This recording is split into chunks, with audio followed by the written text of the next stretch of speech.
Hello everyone, నేను కుసుమ, మీ విజయనగరం అమ్మాయి. Video last వరకు చూసి సబ్స్క్రైబ్ చేసుకోవడం మాత్రం మర్చిపోవద్దు. యాక్చువల్లీ నేను ఈ వీడియోలో ఏం చెప్పాలి అనుకుంటున్నానంటే, అసలు నిజంగా గవర్నమెంట్స్ ఫీజు రియంబర్స్మెంట్ రిలీజ్ చేస్తున్నాయా లేదా, సెల్ఫ్ సపోర్ట్కి ఎలా మనమే సీట్ కొనుక్కోవాలి, సెల్ఫ్ ఫైనాన్స్కి రెగ్యులర్కి ఫీజు అసలు వేస్తున్నారా లేదా, లేదంటే రిలీజియన్ వేస్ లేదు క్యాస్ట్ వేస్ షెడ్యూల్ కేటగిరీ వాళ్ళకి ఎలా పడుతుంది, బీసీ వాళ్ళకి ఎలా పడుతుంది, అసలు ఓసీ వాళ్ళకి పడుతుందా లేదా, మీకు ఇవన్నీ నేను క్లారిఫై చేయబోతున్నాను. నేను మాస్టర్స్ జాయిన్ అవ్వకముందు నాకైతే ఇలాంటి క్వశ్చన్స్ చాలా ఉన్నాయి.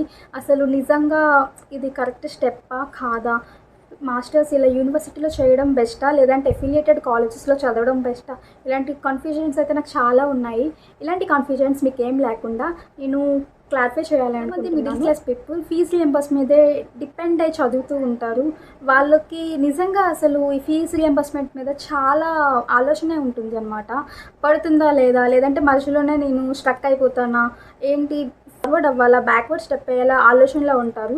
అలాంటి వాళ్ళందరికీ నేను ఈ వీడియోతో క్లారిఫై చేయాలి. యూనివర్సిటీలో మీకు చదవాలి అని ఉంటుంది, కానీ ఆ యూనివర్సిటీలో అమ్మాయిలకి కొంచెం ఇన్సెక్యూర్గా ఉంటుంది. అంటే వాళ్ళకి సెక్యూరిటీ ఉంటుందా, ఫుడ్ బాగుంటుందా, హైజీనిక్గా హాస్టల్స్ ఉంటాయా, ఆర్ఓ వాటర్ ఉంటుందా, తర్వాత పీజీలో అయిపోయిన తర్వాత క్యాంపస్ ప్లేస్మెంట్స్ ఆ యూనివర్సిటీ వాళ్ళు ప్రొవైడ్ చేస్తున్నారా లేదా, ఆ డౌట్స్ అన్నీ మీకు ఉంటాయి. నేనైతే పద్మావతి యూనివర్సిటీలో చదివాను. నేనైతే పద్మావతి యూనివర్సిటీ మీద వీడియో చేస్తాను. ఈ వీడియో తర్వాత పద్మావతి యూనివర్సిటీ వీడియో చేసి అప్లోడ్ చేయడానికి ట్రై చేస్తాను. అండ్ మీకు AU, ANU, Vikram Simhapuri something చాలా యూనివర్సిటీస్ ఉన్నాయి ఏపీలో టోటల్గా.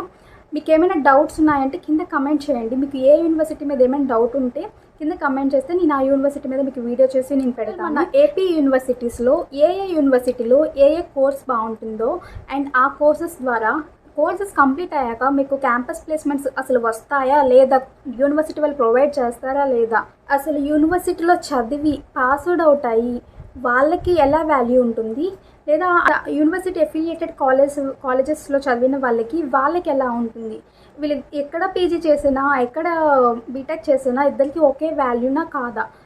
నా ఇన్ఫర్మేషన్ మీకు నచ్చినట్టయితే please do like, share and subscribe to our channel. Icon మాత్రం ట్యాప్ చేయడం మాత్రం మర్చిపోవద్దే. Bye, see you next video.